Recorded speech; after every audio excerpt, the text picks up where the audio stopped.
In Zimbabwe, we have a law of gender parity in the constitution, which looks at 50-50.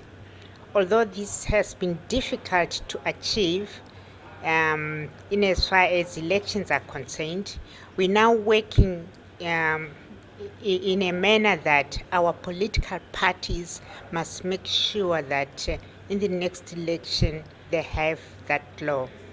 We are very happy that in the Senate, where I represent, the number of women and men are 50-50. We are also really grateful to the executive that we have 10 provinces, and out of the 10 provinces, 5 out of 10 are ministers of state. So that's a plus. In the executive as well, this time the women, although they're not 50%, but we have like 45% of the women. We have not yet achieved those significant numbers in the local councils because we feel that most of the work is done in local councils, and we have more than 1,958 councils, but we have far less councillors in the country. Yet our rural councils and most women do the work. Therefore, as parliamentarians, we want to encourage each other and give support so that women are represented more.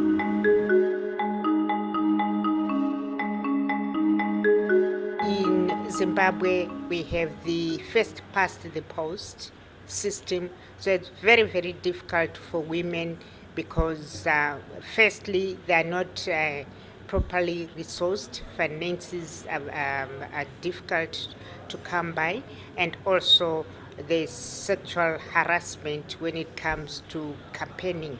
However, on a plus, we also have what we call a proportional representation of women. That also is in the constitution. That law was that law came into being in 2013, meaning that it's going to expire in 2023 because the proportional representation system was only implemented for 10 years. Therefore, as parliamentarians, we are working flat out that we extend the proportional representation in the lower house, where because of that, it has enabled us to have like 60 seats just reserved for women. And therefore, it has upped a little bit our lower representation in the National Assembly.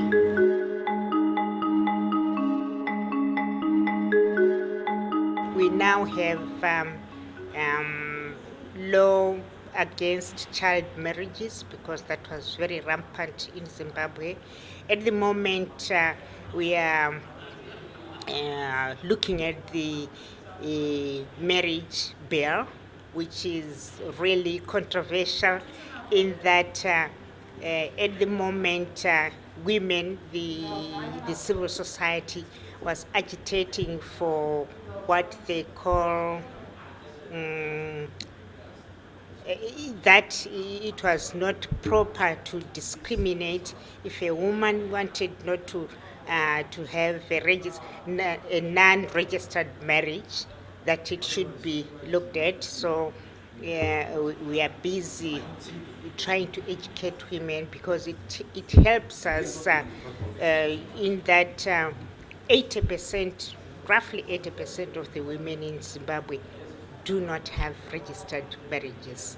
And so they lose out. They lose out in that if you are not registered, even if you had stayed with a person for close to 20 or 50 years, if you divorce, then you don't get anything. So we think that is discriminatory.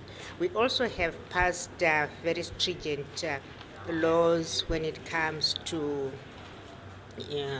rape cases.